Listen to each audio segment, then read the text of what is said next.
Au Centre fédéral de Boudry, on a 3 bâtiments d'hébergement. Le dernier a ouvert en mars 2020, donc on a eu beaucoup de chance parce que ça nous a permis de définir toutes les zones de quarantaine. Avec 3 bâtiments, c'est bien sûr beaucoup plus facile qu'avec 2.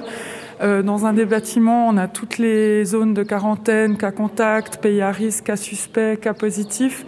Là où dans un autre bâtiment, on aura les personnes vulnérables au Covid qui sont isolées.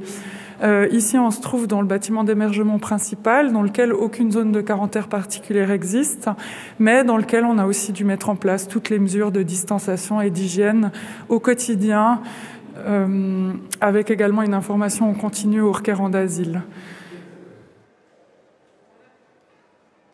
Un des défis dans un centre fédéral, c'est aussi de pouvoir continuer avec la vie de tous les jours et notamment les activités, les cours de français, que ce soit le nettoyage ou le service du repas.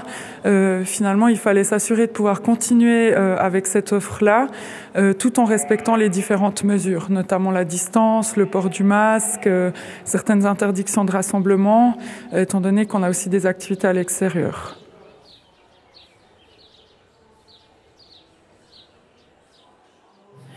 Dans les chambres, les personnes sont soit logées en famille ou alors avec d'autres personnes du même sexe. Et en ce qui concerne le Covid, si une personne d'une chambre devient positive au Covid, c'est toute la chambre qui va être mise en quarantaine en fait. Dans le reste de l'hébergement, les personnes portent le masque et dans la mesure du possible respectent les distances.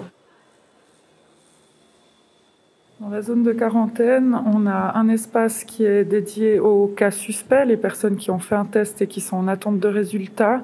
Un autre espace pour les cas contacts des personnes qui ont eu le Covid. Et encore un autre espace pour les personnes qui seront venues de pays à risque. Pour détecter tous ces cas de figure, on a déjà un check qui se fait à l'arrivée des personnes, ainsi que régulièrement par nos partenaires sur le site, dès qu'une personne a des symptômes, est malade ou a été en contact avec quelqu'un qui avait le Covid.